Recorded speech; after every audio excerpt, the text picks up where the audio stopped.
Hello and welcome to episode 1296 of The Sleeper and the Bust. It is Monday, May 13th. I'm your host, Paul Sporer, joined this morning by Justin Mason. Justin, good morning, sir. Good morning. How you doing? I'm doing well. Always a little laggy after a little travel. Had a nice little jaunt over to San Diego. It was great. Made some history. Set the new record over at for attendance. You can't prove it wasn't because I was there. Yeah. I So, mean, you weren't there previously, and they didn't set that record. So, ergo, yeah. vis-a-vis, quid pro hmm quo, none of those phrases are Ipso correct there. facto. Ipso facto, I'm all about it. So it was me. You're welcome. Enjoy Petco. Love that place. So wonderful. Good game. We were rooting for the Padres. We were rooting for the home team, and they lost. But good game. A lot of fun. Great seats. Glad to be back. Let's talk some baseball. How was Fab this weekend? Fab was fun. I wasn't super invested in anyone in particular. Mm-hmm. I mean, I got Bo Naylor to replace Wilson Contreras in my Okay. main, so I felt pretty overpaid. I mean, I think the Well, backup bid was like $17, and I bid 50, but um, because interest, is I is needed waning in him right now. Yeah, but I needed someone who might have like something. Yeah, And yeah, as yeah. much He as could I pop wasn't a off. Bo Naylor guy coming in the year, like he was the best on the wire. So, and then I got a lot of Darian Blanco, Okay. who's just been stealing a crap ton of bases, and Mm-hmm. some other just cheap guys. I'm not a big gasser guy like you are. So I wasn't like in on the gasser bidding. And so, And on any yeah, Taj bidding? I did not. Taj was only available in my OC, Okay. and he went for like $160, which I actually don't think is a bad price, but I wasn't No, willing to go that high. I just wasn't that high on anything from a need standpoint. Um, so as much as I like Taj, I bought in last year. Obviously, it didn't go super well, but I'm not out. And then with Gasser, yeah, I do like him. I think he could be really interesting all year here for Milwaukee the rest of the way. I'm still like when I look at them as a contender, I still have some pretty big concerns about their pitching. Yeah. And Gasser can go a long way to alleviating some of those concerns by being good himself. So we'll see where it comes out on that. How are the big teams doing over in the NFBC universe? I mean, I think they're doing all right. My main event needs some offense to like really kind of get going. But one of my $1,500 auctions is in second place and There doing you go. pretty well. Like pretty amazing ratio still in that one. And competitive in all the offensive categories. So I think I'm Excellent. 20th overall, and the other one's kind of middling but hanging in there. So in sixth place, and my main's in eighth. Like none of my teams are like in dire straits, except for I've got one auction team, like a $150 auction team that is like decimated with injuries, like just It's like, pain. and it was one of those like where like all came up at once. Like I had like Mm-hmm. one or two, and then all of a sudden like now like I look at my reserve list and I'm like, oh, Sean Murphy, Dansby Swanson, Stephen Kwan, Garrett Whitlock, Jeez. and I'm like, I can't drop any of those guys. Like I'm not Right? like I actually did drop somebody in that league that was like, I don't want to drop him, but I need the bench space. I'm trying to remember who it was, but um Yoshida. Like I dropped Sometimes you Yoshida gotta. because like I picked up Ezekiel Duran, and I was like, I just have to I like the Duran like, scoop. I like that. yeah, well, especially because he's eligible everywhere, so it's like Exactly. gives you a little bit extra breathing room He in was terms of your bench. only 35% rostered at the main, which I understand why the wave like died down because it was hot after the Young injury and he got hot. Duran did. Then they started getting guys back. Young's not back yet, but then Josh Smith. Oh no, is Young back? No, no, no, no. He's No, not no, back yet. Young's on back. It was Josh Smith, and then Foskey would come up, who's also now subsequently on Mhm. the IL. But like things had started to kind of push Duran back out, but Nathaniel Lowe then came back, and Low coming back was yeah. a big part of it too. That's what it was, not Young. But then Langford got hurt, and they had a big lefty week and Duran played a ton. He played against 2 righties and 3 lefties and had a big week. So he was super available. I like that pickup. Good. So, you feel good about where you're at right now. Not every team in first place or whatever, but you can have a handful of teams that are sitting in like the 7th to 11th range. But if the standings haven't stratified in a way where you, like you said, you're in dire straits, then there's no need to worry. Like in one of my mains, I jumped from 11th to 7th this week, right? Like, and I could push back down to 11th. Like the standings are tight like that. But it's like, we're not, at this point in the year, we're not freaking out about the standings. You can check on them, make sure you don't fall too behind in a category. You want to be smart about it. But the actual standing shouldn't necessarily bother you. You should be looking at specific categories and kind of seeing where you're at as far as that goes. Yeah, absolutely. I mean, you definitely want to be tracking your standings is important. Even this early, because like you said, you don't want to be falling behind anywhere. But like for instance, I was in 15th place earlier last week in Tout Wars. Am I worried about that team? No, I'm not worried about that team. Like No. I don't want to stay in 15th place for a while, but like by the end of the week, I was already in like 11th, and I'm like, okay, like this team is fine. Like I'm not looking at it going like, oh, I'm done here. So, a lot of people will give up in leagues really, really early. Like, virtually no team is truly done. There are some examples out there of some of y'all that have been dealt just the injury luck from hell. You're probably facing a real uphill battle. Like I understand that, but generally speaking, there aren't really many teams that are truly done. Yeah. You can still grind and survive, especially if you're in a shower league where the waiver wire is offering you ways to kind of catch up. So just keep that in mind. Don't get too discouraged. But let's talk some players today, some hitters. And some ones that are really struggling. Like if you are having one of those bad teams, you might have a couple of these guys on there and feel like, oh my goodness, all hope is lost.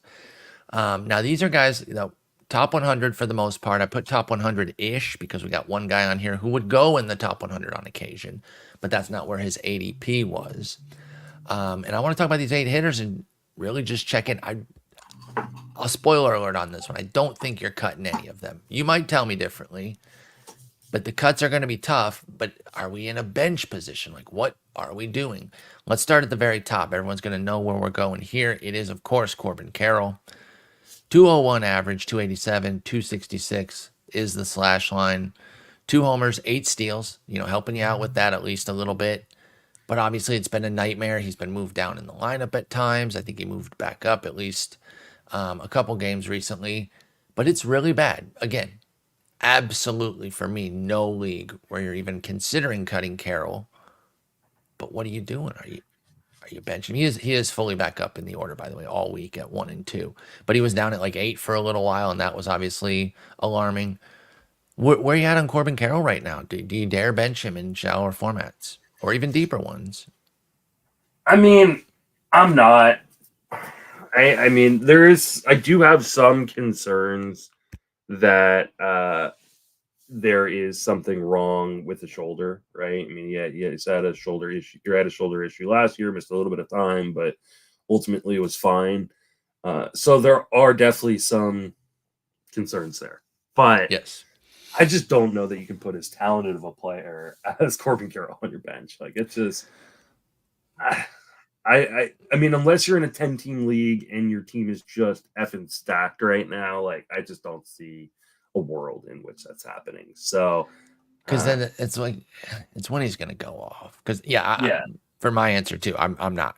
Carroll is locked in. You just ride it. Like the plate skills are still there, but you talk about the shoulder, and is that sapping the power? All signs point to yes, right? I mean, the exit velo as a metric is not great by itself, but when you're down 4 miles, that's telling you something. When your hard hit rate's down 10 points, that's telling you something. When your barrel rate's cut almost in half, as it is for Corbin Carroll, that's telling you something. So, like, he's clearly just not striking the ball as well. It might, I don't know if it's going to turn, right? Because we don't really know the status of the shoulder. How encouraged are you by the fact that Corbin Carroll plays every day, though, still? Like, if he was in dire injury status, of course they would take him out, yeah?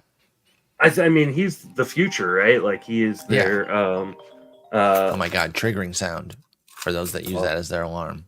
Yeah, apologize for that. No, it's Work no phone problem. going I'm off. teasing.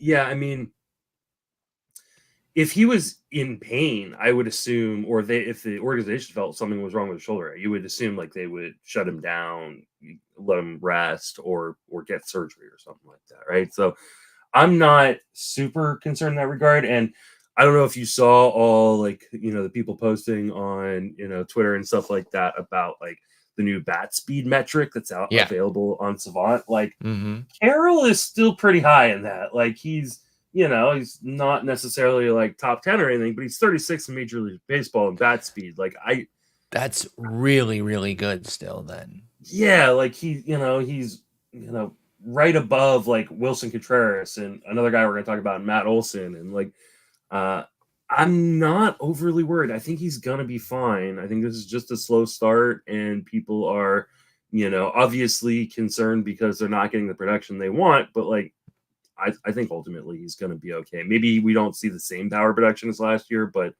like, I don't think he's going to hit like 4 home runs or anything like that. I mean, he's still stealing bases. Like, if they were super concerned, would they be letting him run? With the chance that he could like, mess up his shoulder sliding into second. Like, I'm Carroll's 8 for 10 on the bases. Again, the walk rate's up, the strikeout rate's down. BABIP is 238. Always cautious not to just say it's that and move on.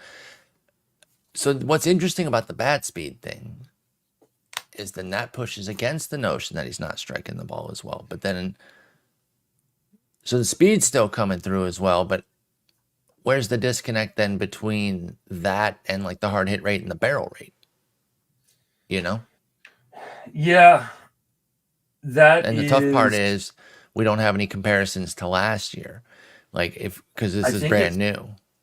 I think it's just the quality of contact inside of the zone. I mean, you look at like what he is doing in terms of kind of like his fly ball to, and ground ball tilt, like he's putting a few amount of, or not too many balls in the ground or anything, but like you look, he's got a 31% infield fly ball rate.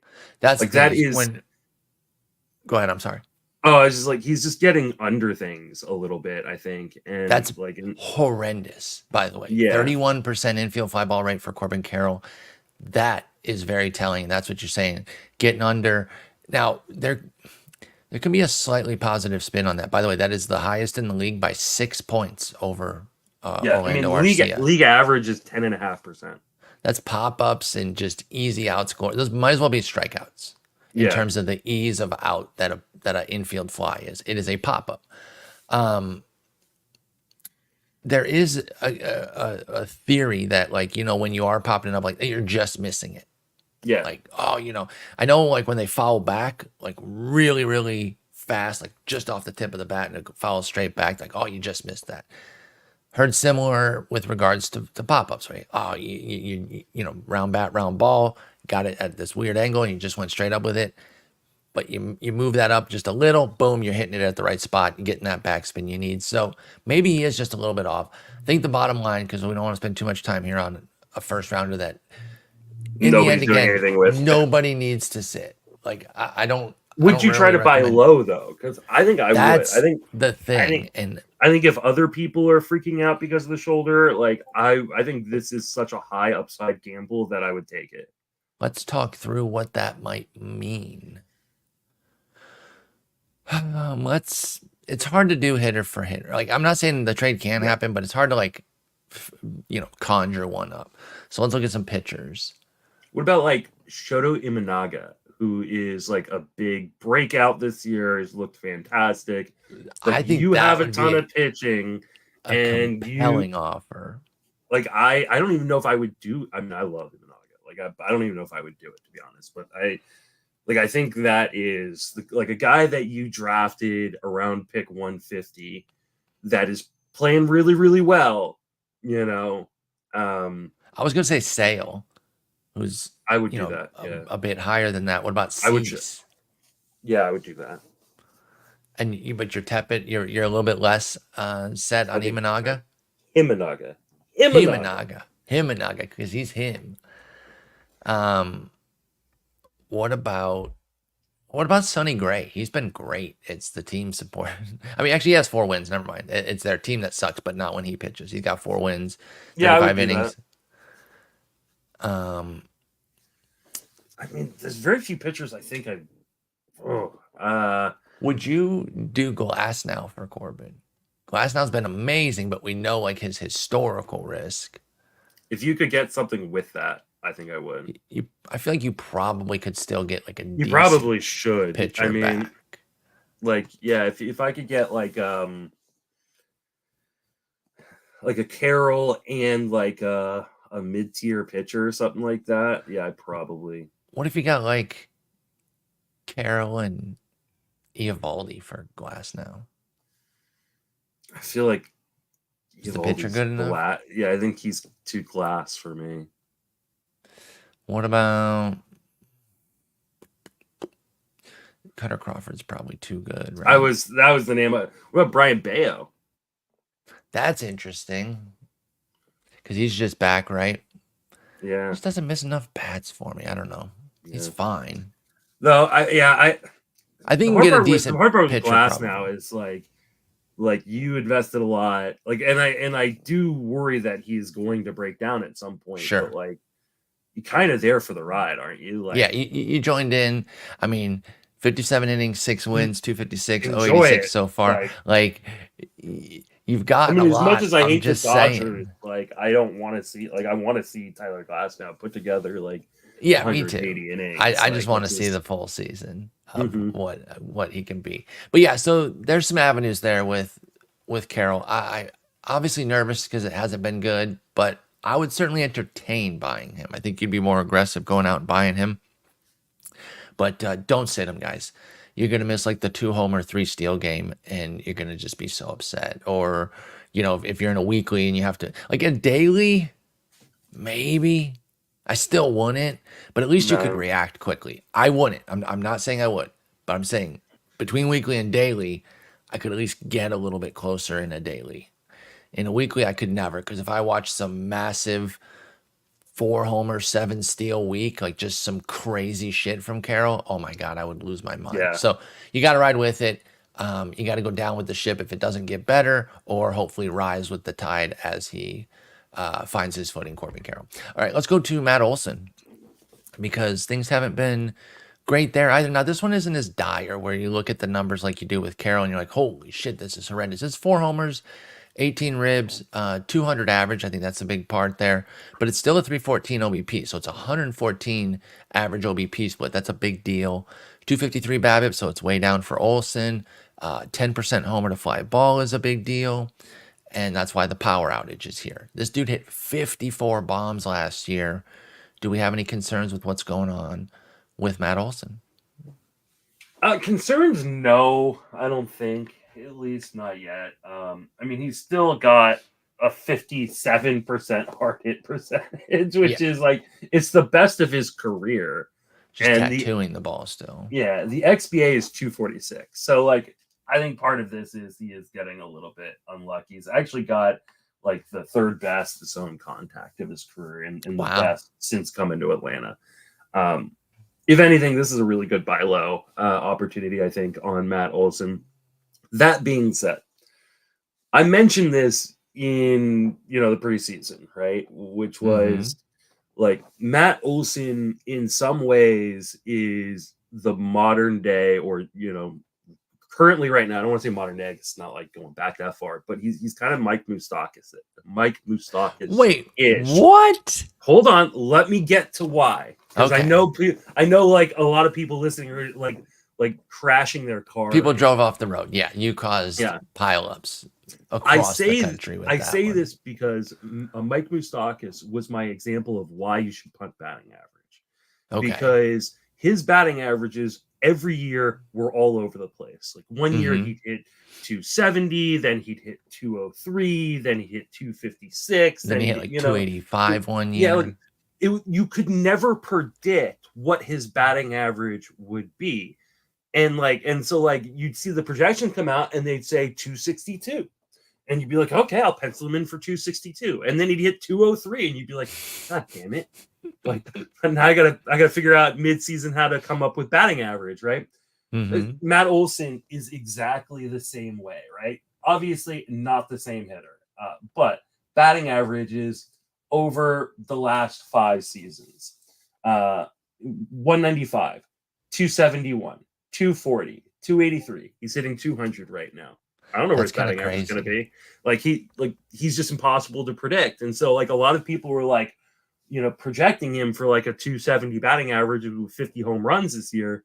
And like, I'm like, you don't project the high end. You always project the low end because you want to be able to, you don't have to go and make it up. You want to Yeah. do the opposite, You right? want to plan for him to come in the Mhm. 230s, 240s maybe, and then if Matt Olson pops another 275 plus or something, you're sitting pretty with it. Yeah. So So I do do think he's going to be better. I think he is a good buy low opportunity right here. I'm okay. not benching him. I'm definitely No. not dropping him. But at the same time, like if you think like, oh, he's going to hit 270 the rest of the way and make up for this, he may not. Like he could. It is Yeah, in the range of outcomes, but it's not but a guarantee. I would not bank on that. That's I'd fair. bank on, hey, this guy's going to hit for you a bunch of home runs, is in a fantastic lineup in a great park, but he may suck your batting average a little bit. Yeah, and I talk about Matt Olson's 253 BABIP.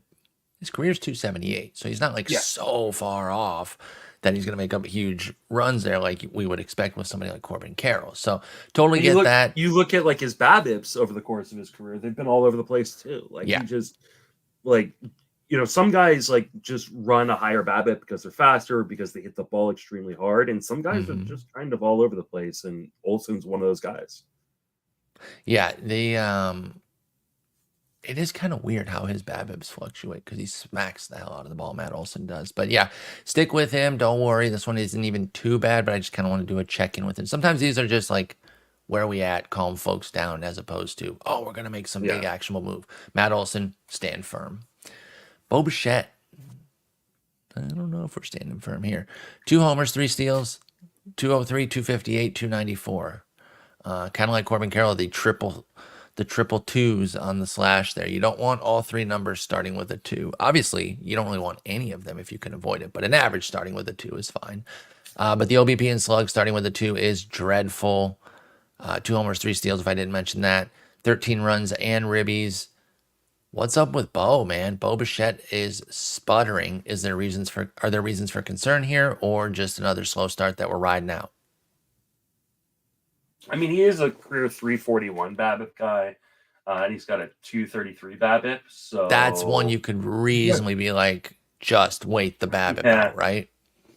Now, is he striking the ball differently or any plate profile things that are contributing to it? Because that's why we always say we don't use it as a luckometer.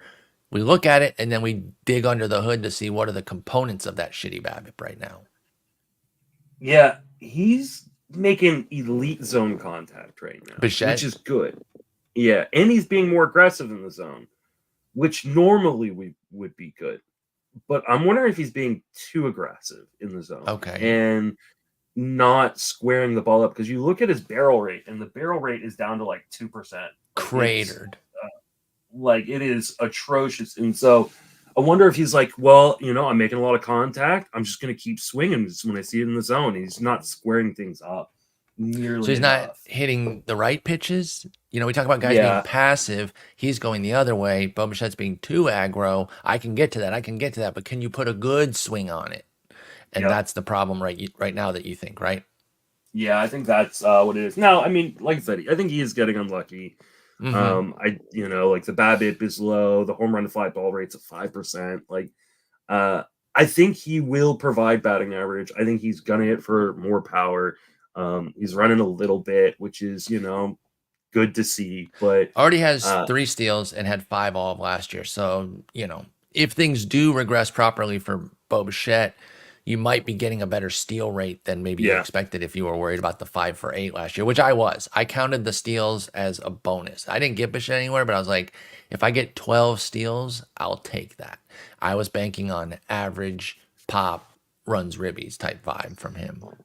I mean, this is kind of like the warning signs you see with a guy like, CJ Abrams, right? Because I mean, it's a very similar profile in terms of make a lot of contact. I'm not going to walk very often, and the hot streaks are going to be unbelievable, and the cold streaks are going to be there too. Now, Abrams has started out hot, but it wouldn't surprise me if, in the middle of the summer, we're talking about, man, CJ Abrams really slowed down, but Bichette really turning it up. It wouldn't. I think, I don't mind, if you're really concerned, not playing Bichette right now, especially if you've got a better option. I mean, I think most teams don't, though.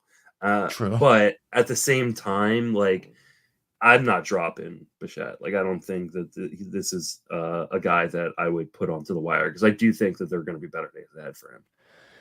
Yeah, it's hard not to see a path to better days here for Bichette. I agree with you. It's been frustrating. It's another one of those. Sometimes you got to just grit your teeth and bear it, because again, what are you gonna do? Even in the shallow league, are you really gonna throw Bichette on the wire there? I think you could really regret that one.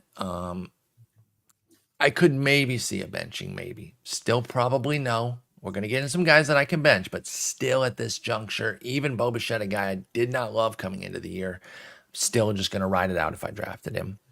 Now we jump down a little bit. You're paying less at the draft table, but still had some decent expectations for Gleyber Torres, and right now those are not coming through. He's got 2 homers, 3 steals, 208, 289, 273, so he's got the triple deuces as well. Him, Carroll, and Bichette. So that's Gleyber, Carroll, and Bichette with the triple twos on their slash line. Really, really rough stuff. He's been a nightmare. Is there anything on the horizon that has you encouraged about Gleyber Torres? Oh, this one kind of stings, because I felt like Gleyber Torres was one of those guys that, hey, yeah, he's not a superstar. He isn't the guy that was beating up on the Orioles, a few years ago. Every 19. game. Yeah, when they played the Orioles, 120 times out of 161 games, so I could just crush them. But things just don't seem right with him. I don't know if he's hurt or what, but the skills have definitely degraded. The zone contact has dropped below league average. The bat speed. Now, again, like you said, this is a newer metric, so we don't have things to compare it to. Mm-hmm. But it's not even the top 150 hitters in baseball. So we're now that isn't always necessarily everything that's important, right?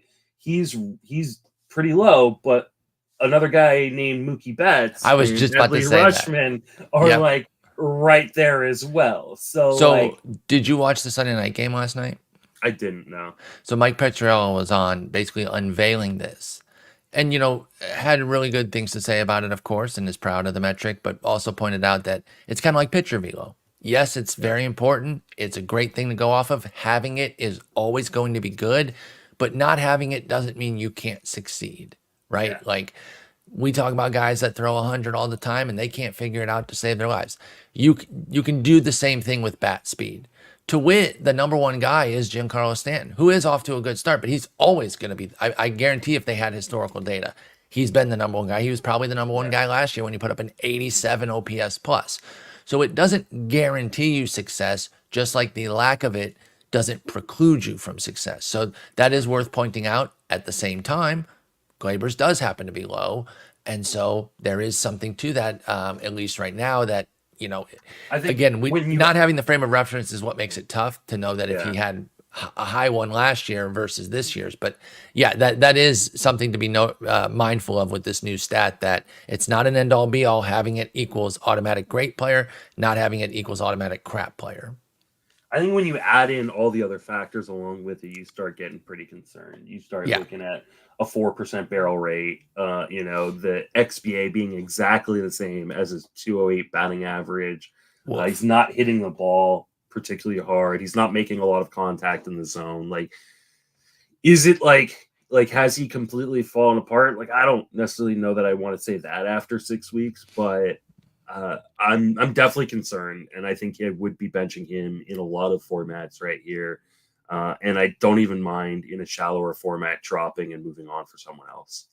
Okay, wow. So you're ready to make a move on Gleyber Torres. Boy, I mean, it's hard but I'm not sure I disagree. I think this might be somebody that in the shallower format, like a 10-teamer, especially if you don't have MI, a middle infield position there, if you just go with the first, second, third short, like one util type vibe. Yeah, I think because there's probably some good guys out there and you can only hold, especially if you have more than one of these types. Gleyber becomes the one that might be expendable so that you can hold through Bichette's trouble or Olson's or our next guy, Paul Goldschmidt. Now he had some damage yesterday that kind of helped out his month a little bit, and they talked about this on the RotoWire too. That it sounded crazier before Sunday because I think he was like 0 for 40 in May or something, or 0 for 30. But then he did hit a homer, so it got a little bit of the vibes going. But Goldie, the tough part about Goldie is because at his age, this could just be a wall. You're 36, like you don't have to have a smooth decline. If that bat speed, which happens to be 109th in the league at 71.8, if it was 77 last year, and I don't know, I'm just saying, like, but if it was and it's that big of a drop off, then hey, we could be in some real trouble. But I don't know what it was last year with Paul Goldschmidt, but the strikeouts are up, walks are down, BABIP's down, power out. What the hell's going on with Paul Goldschmidt? And are you sticking around with the 36-year-old first baseman? He's been better over the last 2 weeks, but better doesn't mean good. So yeah, because where he was rising from was pretty low. He's at least striking the ball hard, which is encouraging, right? And his zone contact is almost at 80%, which is where he was last year in terms of his zone contact. So I'm intrigued, and at least I'm not like running to drop him. Now, I assume like in 10-team leagues, people have dropped him or at least probably really started to consider it. I get it. I totally, because in a 10-team league, first base is super deep and like there is a lot of guys probably on the wire that you can go get that might feel better or on a team that's more competitive. But I think in most cases, like I'm probably not dropping him. It's hard to drop Goldie, man. It's really hard. He's a first baseman who can also run, and like I have to believe that this Cardinals team is better than what they've shown so far. Like I still look at the names. Is this a recording from last year? I know. I look at the names on, but the offense wasn't the problem last year. No, I know. The pitching, and we highlighted that.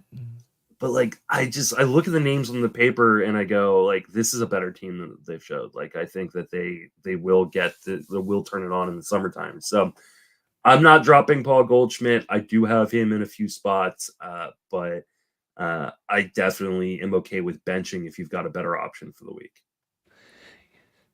Yeah, I think that's where I come out. I have a hard time getting away from Goldie as a cut. Boy, it gets hard though if you're, the shallow leagues that we're talking about, they also have shallow benches too.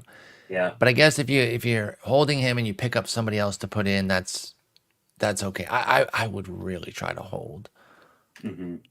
I really would, but I am not going to crush somebody that might have moved on. I'm trying to think like who would be a good first baseman to have like picked up. I guess Michael Busch a while ago. Mm-hmm.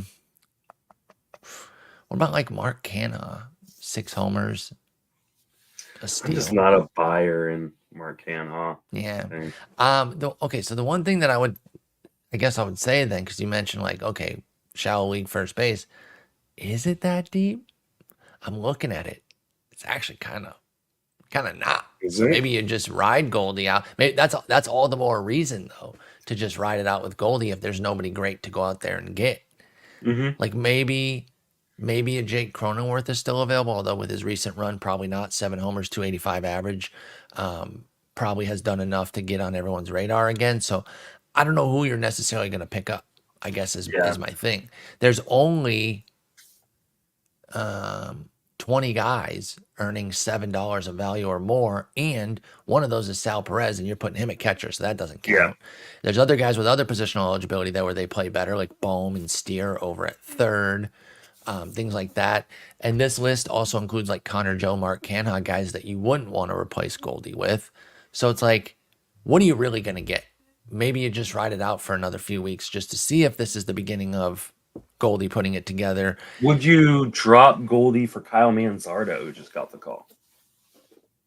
No. I don't think I would.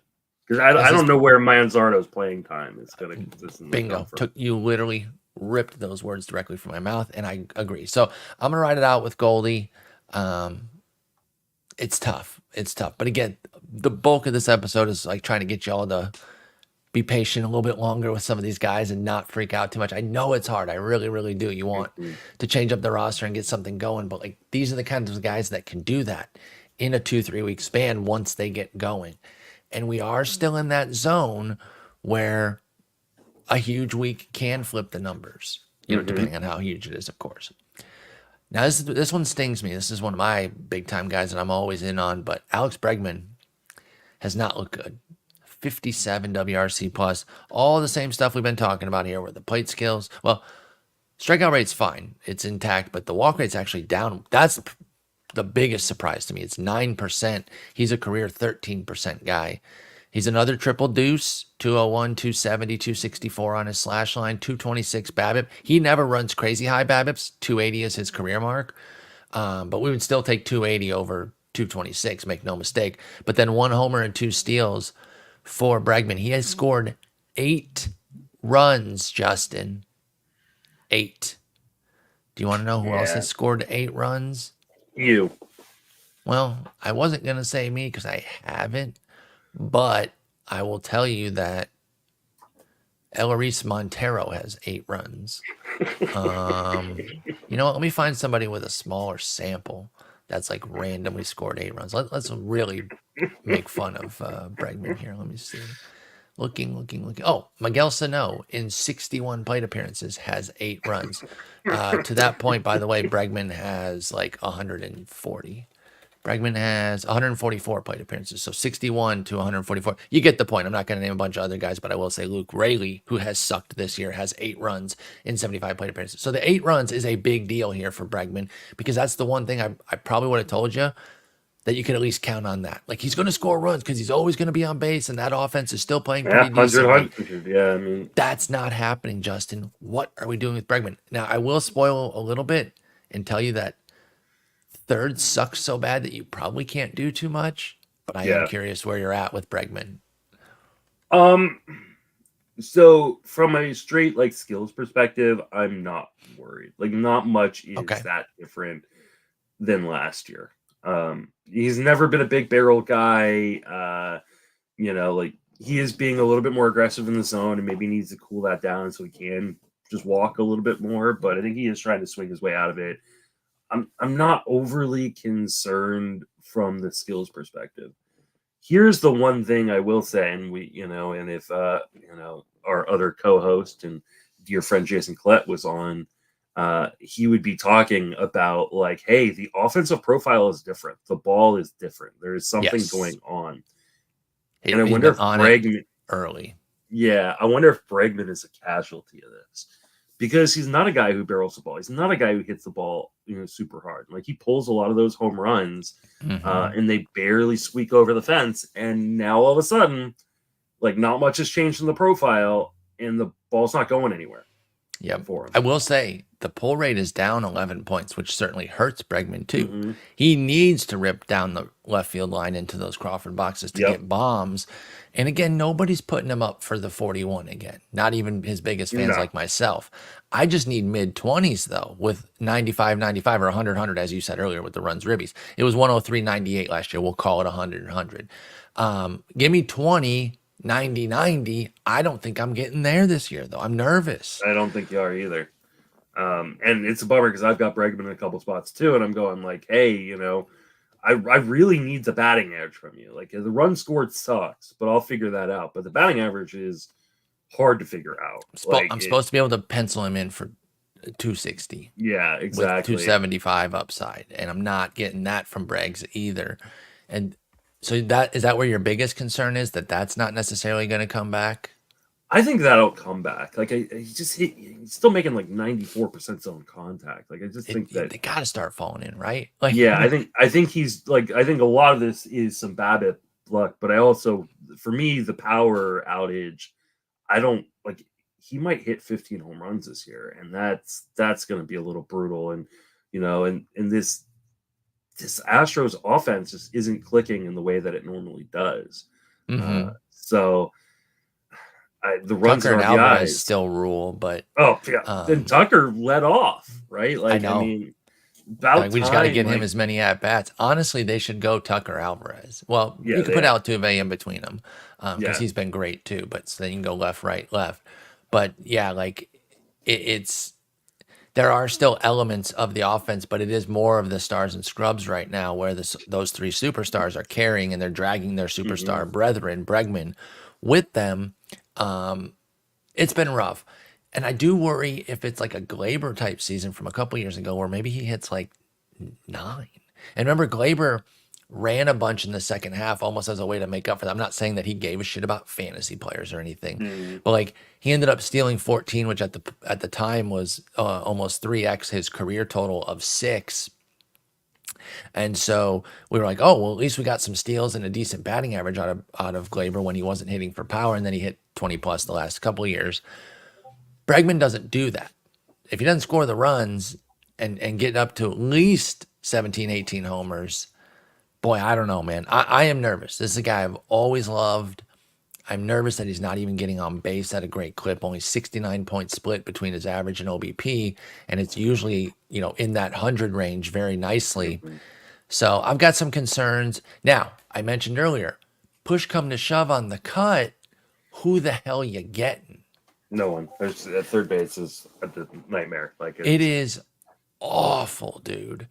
So I could maybe see a bench here, but I'm still not putting that kind of talent onto the wire. So if we're talking about a bench, would you go out and get with the aforementioned Ezekiel Duran? Let's talk 12-teamer here. Replacing Bregman in the lineup, not on the team. Keep Bregman. We are saying keep Bregman. But would you go for an Ezekiel Duran there in a 12-teamer?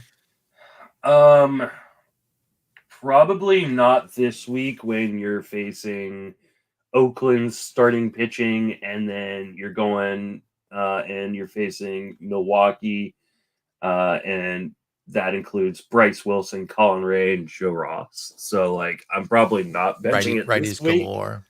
And nobody outside of Freddie Peralta, there's nobody on the docket this week where you're going I'm sitting Bregman for this. So no, I think I'm still rolling with Bregman, but I am making sure he's not a guy that is a must start each week at this moment until we start to see some turnaround. We're kind of, we're looking at matchups, and going, hey, if Ezekiel Duran, let's see, Texas is facing Cleveland and then the Angels. That's not a bad. You got Tyler Anderson, a lefty. Well, Patrick Sandoval, a lefty. I got something for you then. What about if it's like an OC, which is the RotoWire Online Championship 12-teamer? You start Duran for the second half of the week when there's 2 lefties there over Bregman. Yeah, I could do that. You give a game because it's 4 versus 3, but that includes Blackburn, Peralta, Bryce Wilson, Colin Ray. Not a terrible group there that Bregman has to face. Peralta's awesome, and then Blackburn, Wilson, Ray are they've been decent this year, and he hasn't been hitting anybody. So that might be what I would do then with Duran. Try to get him in for the second half of the week when those 2 lefties. I would try to get both in, to be honest, because the front half against Cleveland is Bybee, Lively, and Carrasco. Tanner Bybee is an ace. You shut your stupid whore mouth. He is an ace. I love Tanner Bybee, but he stinks lately. I want to bring something up. Obligatory mention of Greg. He had a great point last night that I wasn't really thinking about. I think we were randomly talking about picking up JP Sears or some shit. I forget. But I was like, yeah, and there's 0 win potential. You know that the Oakland win potential has really gone up. They're 19-23. So, they're still 4 under, but that's not crazy. And what he pointed out was, hey, they've been mashing bombs. That's why their offense is halfway decent. And they have the best closer in baseball right now. Pound for pound, Mason Miller has been the best. He has a negative FIP, Justin. Yeah, I know. It's So unreal. for our deep league brethren who are looking at the likes of Paul Blackburn, JP Sears, maybe even the occasional Stripling and Alex Wood stream, depending how deep of a league you're in. But Blackburn and Sears, don't be getting into the Stripling and Wood too often, but Blackburn and Sears have been legitimately good this year. They both have 3 wins. Don't worry so much about the win probability as much as we did last year with their At pitchers. least for right now. For now, because Yeah. Miller's healthy and the offense is clicking. We will Brett reassess. Rooker is like the hottest freaking hitter in baseball right now. And doing it against righties more than Yeah. lefties. He's been awesome. He was in main event waiver wires a couple weeks ago, and I I was know. stunned by it. I didn't need outfield, so I didn't go for him. Although wish I you had. should pick up a big power hitter anytime you can. But it wasn't my priority. But yeah, I just wanted to point that out. So shouts to Greg. That was a great point. I didn't need a starter, so I didn't really push on the Sears availability where it was. But I was rightfully corrected on the fact that they have 0 win probability. It is not 0. It is much better than that. All right, so Bregman we're holding, possibly benching if you have a good backup. That's the problem, though, is you probably don't. Xander Bogaerts, got to see him live, and it wasn't great. I think he did go 0 for 4, but he is a 2.23. He's got 211, 264, 301. Look at that. He's got the slug into the 300s. What a stud. 3 homers, 2 steals. It's been rough. Another guy, same sort of symptoms here where you see the homer to fly ball and the BABIP, they're way down. We know that. That's expected at this point when players are struggling like this. Are there reasons to believe that Bogaerts is going to get back to his career levels with those? What are you seeing with Xander Bogaerts' struggles? Yeah, I'm not seeing a ton in the profile that tells me there's anything wrong here. He's still making, good in zone contact. I'm not. The hard hit percentage is down quite a bit. That might be a little bit concerning, but I mean, you're not looking at Bogaerts as a guy who's like, oh, this is my power source. Like, this is a guy who just does a little bit of everything. And if you sort like over the course of the last 3 weeks, like the hard hit percentage is closer to 30% as opposed to 20-something% where it's been. Mm-hmm. Now it's again still not good, but better. And hit a home run yesterday. As soon as Paul left, all the pressure was off, and so I'm not super worried about Bogaerts. Maybe he doesn't have like the monster season that we were some of us were hoping for, but I think I think he'll be fine. I think he'll be very Bogaerts-esque at the end of the season, where like, hey, you got your 13, 14 home runs and or maybe 15 from here. From 15 more from here, or like 13, 14 rest the way. So okay. To get a 15, 16 total. Yeah, and then he'll throw in probably another 14 bags, and hit. That'd be great. 70. I mean, that can work. I'd buy. I don't think I'm not benching, and I'm definitely not cutting. So I think Bogaerts will be fine. And second short is nice. To have, and also something we should keep in mind, like a guy moves defensive positions. Sometimes it has an effect on the hitting, right? Like you're learning a new position. Yeah. You're learning a new position. You're working more on your defense, in practice and on your offense. So it may be a slower kind of year. Maybe he does only hit, 15 home runs this year and steal, 13, 14 bags. But like, he won't be the reason you lose, and I don't know that you're going to find a lot of other great options on the wire. Very well said. Totally agree. Stick with Xander Bogaerts and even consider buying. And then our guy that, again, didn't have a top 100 ADP, but I think he was like 111, so he was in there enough that I want to bring up Lane Thomas and see where we're at with him. I lamented it all last year that, of course, I was a year early, the Paul Sporer way, and then he goes 28-20 last season. He's at 211 so far this year. 2 homers, 11 steals. 184, 250, 253 is his slash line. 212 BABIP probably tells most of the story. But I want to see where you're at with it. I think the fact that Lane Thomas has 11 steals is enough for you to kind of, be satiated and not too concerned. but are you? Is that BABIP earned, or is Lane Thomas been comically unlucky and he's going to go on a hit barrage soon? What are you seeing?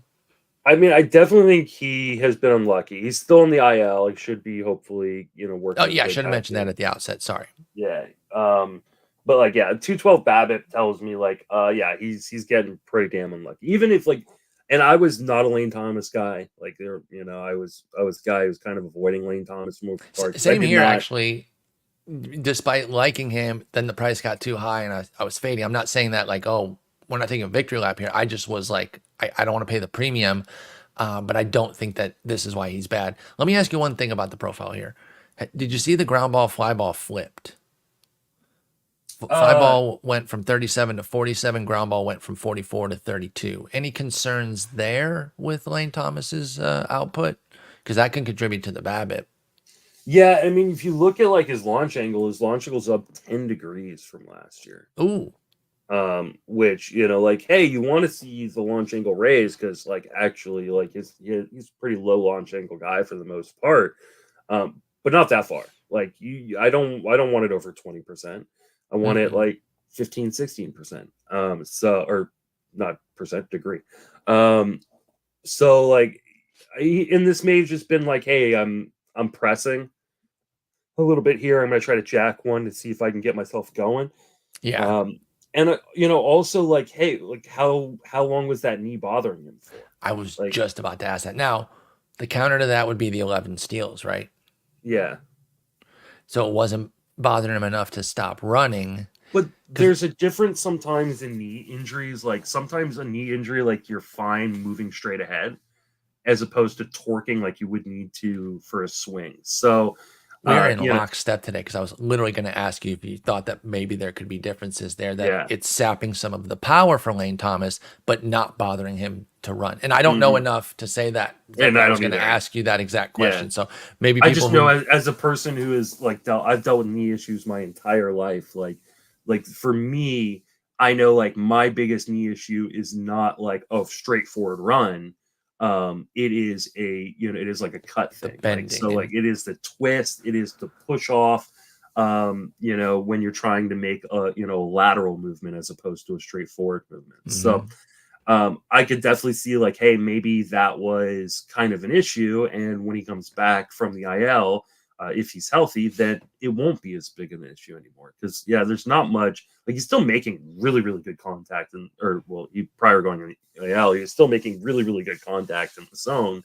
And I don't see a ton in terms of like, a massive power drop off. His max exit velo is pretty much right in line with where we saw it last year. His average exit velo is pretty much right in line where we saw it last year. So I think this was either maybe just not feeling good because of the knee, or just straight up like he hadn't gotten it together yet, and he will.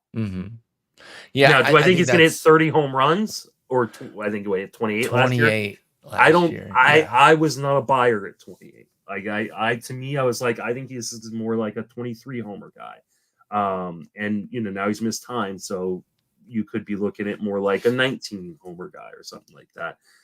But I don't think he'll be one of those guys where you go, oh, I'm going to have to drop him, 2 or 3 weeks after he comes back. Right. So I think, And Thomas has been out now for a while, April 24th. And in your shallower leagues, people might have been getting antsy. He's not on the rehab yet, so you don't have to go get him yet. But if you have the free spot and you need the speed, he might be worth the gamble, because maybe he even only hits 14, 15 this year, meaning another 12, 13 when he gets back, but he steals another 25. Like, because he stole 11 in 96 plate appearances, so maybe he runs wild.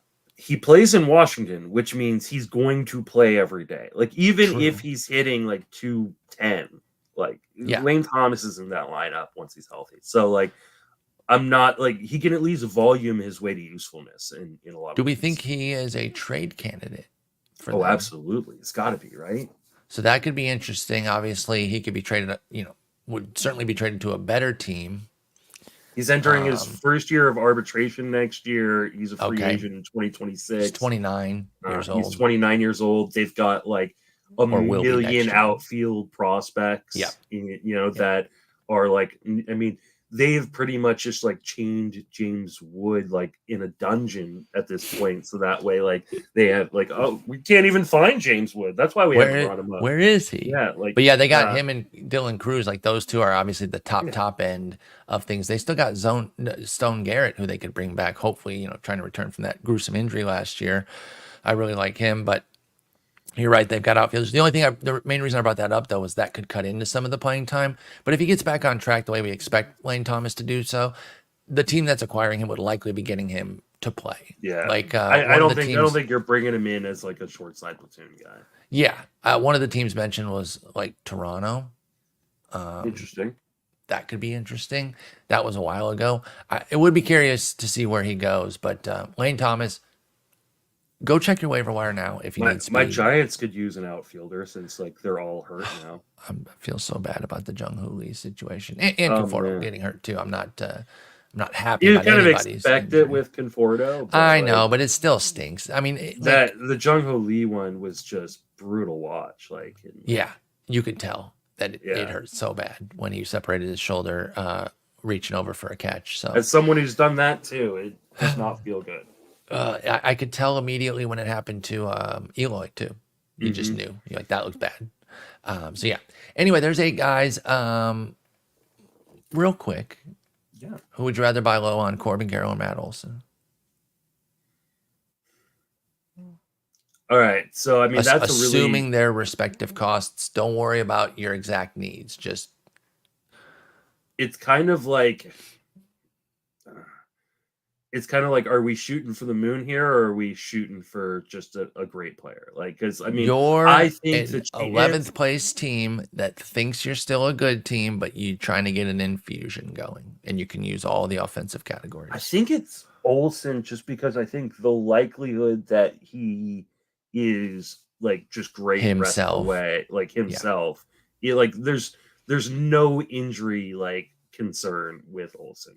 But like if I'm going like, if I'm a 15th place team and I'm like, I need everything, I need the moon right now. Like Corbin Carroll's the moon. Like he's the dude that because he can be, he can steal 70 bases and like, and like so I mean, obviously I would love to buy low on any of those guys or either of those guys, but I think for me, I think if I'm giving it a percentage chance that there's a massive turnaround, I'm saying like 75% for or probably 80% for Matt Olson and maybe like 65% for Corbin Carroll. So I still think both are going to, but what about Bichette v. Gleyber? Who would you rather buy low on? I think it's Bichette. Okay. Something about the Gleyber, like, and I want it to be Gleyber because I really, I'm invested in Gleyber in leagues. I'm not really invested in Bichette anywhere, I don't think. But I felt like Gleyber was like one of the safest guys, like boring safe guys in drafts this year. But now he's just boring. Like he's not safe. So I think Bichette, at least the core skills tell me like he should be better than this. Maybe he's not a superstar. I don't think either are going to be a superstar again this year. So, but I think at least Bichette is going to be a usable player rest of the way. That's fair. Goldie Bregman, buy low. Who would you rather? That's tough because you've got two guys that have very different ages. Because like I feel like Goldie's starting to show something that Bregman really hasn't necessarily shown yet, but Goldie's also like 65 and could just say like, hey, I'm gonna take my social security check home. I think it's Goldie just because we've seen something recently and I'm not as worried about like the power outage like sticking around. But I could go either way on that one, honestly. Yeah, that one is tough. And then the position could probably play a role too if you need the third base. And then Xander v. Lane Thomas. Again, I know they're different profiles, but I actually don't even worry about that one. I think it's a similar discussion to like the first one, right? Which is like if you're looking for a guy, like I think that Bogaerts is going to be Bogaerts-ish.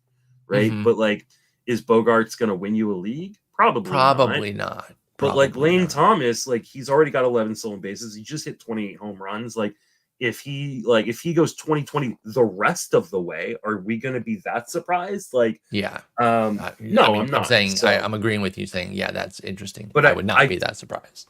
I do think that like the chances that, especially because I wasn't high on Lane Thomas coming in the season and he's been hurt, like I think the chances that Lane Thomas reaches that height as opposed to Bogaerts reaching the height we expect from Bogaerts is much smaller. Yeah, I think that's fair. And I was gonna say, like, you don't even have to compare them, but you did a great job there because Lane Thomas being injured and everything creates such a different you know, and then you throw in there. team context, like obviously San and the Diego's potential a better trade team. for potential trade trade for Thomas, that could kind hurt of playing time. Yeah. So a lot of things to consider there. I'd probably just go with Bogaerts. And again, if you're talking about that 11th place team that believes in themselves, sometimes they spike up to 9th or 8th, and they're just kind of lingering in the bottom. I think that's the team that goes for Bogaerts because it's a nice glue type guy. I definitely feel that. All right, well, there we go. There's 8 guys, sputtering top 100-ish hitters. I think these sorts of conversations are a lot easier on the hitting side because, and we talked about this the other day with the pitchers, with the crap rookie check-ins, because the crap rookie check-in pitchers, they're either injured or sent back to AAA or the bullpen, right? Like there's usually action there, whereas hitters get longer to kind of like figure things out. So there are some guys we can talk about in the pitching side, but it's just not as robust of a conversation because if I'm looking at it right now, and I'm, you know, the first thing I'm trying to use to catch my eye is like a negative dollar value, right? Okay, well, Spencer Strider at the top, he's gone. Nobody's cutting Kevin Gausman, no matter how frustrating he gets. Logan Webb, nope. Fromber, nope. These guys all have negative dollar values right now. Bobby Miller's hurt. Blake Snell's hurt. Jesus Luzardo, I don't think anybody's cutting him. Joe Musgrove's hurt. So, you know, that's the thing with the pitchers. It's a lot more straightforward. So a lot of times these sorts of conversations, when we're looking at the low end, they gravitate more toward the hitting side. If you're wondering why we don't always do an equal pitcher one for those, that's why, because the answers are just obvious. Hold those high talented guys, those mid tiers of like streaming. And that's why we do the 2-star, you know, we get into stuff like that. So anyway, did we ever figure out where the line is? Is it the Barrios line? Someone mentioned that on Barrios Twitter. line was pretty good, and that's always jarring for me, and that's that difference. And Nick and I talk about this on the fireside between the 12 team and the 15 team, because obviously like Barrios in a 15 team, outside of that 1 year when he just totally melted, is always really good. But in a 12 teamer, I do acknowledge that, you know, he's, as Nick calls him, the great undulator, and he has a 4.10 ERA and a 1.24 career WHIP, and that's like just pretty solid. If you're below that, like that, it's probably. I can't really use you in a 10, and I can maybe spot you in a 12. So I do get it. I think maybe the Barrios line is where we're at with that one. That one's pretty good. Or the Barrios barrier. What about that? Oh, I like that. The Barrios barrier. Yeah, I like that. Just off the dome. We've come up with it. We got to end with that because that's just off the dome. Thursday, we'll check in on some stuff. Maybe we'll check in on some Barrios barrier guys. I don't know. I'll figure out a topic. But Justin, keep sending us like fun player pages. We got you know, Johnny Dickshot and I've got some good ones because with the OTP gig, I see all these crazy names. And I just put them in the game. I'm like, let's put a card out of this guy. Like, this is an amazing name. We need to talk to Dave about just like, can you know, like you were in MLB The Show. Can we get just like random player pages of just like fun like people in the industry? Like I want my own player page. Yeah, that would be, and then get Eric to do let's waste Eric's time and get him to do a scouting report of us. This is what we should have done during the COVID shutdown. Yes. That's the next one. We'll definitely the next one. Oh God, don't say that. You're gonna trigger people into like, oh God, my life's gonna fucking melt. That's such a crazy time to think about. I know I'm not like insightful or out on any sort of limb saying that, but sometimes I do reflect back on. I'm like, that was so fucking wild. Dude, making content was again. Was crazy. I mean, how many like board game drafts and fruit drafts did we do? Like, oh my God, I will say some of that was fun. Yeah, Chip Danielle made appearances on the podcast. That was We had great. nothing to talk about. You know, there were some, I don't even want to say silver linings because you know, I like to say aluminum foil or copper linings when we're talking about something lower.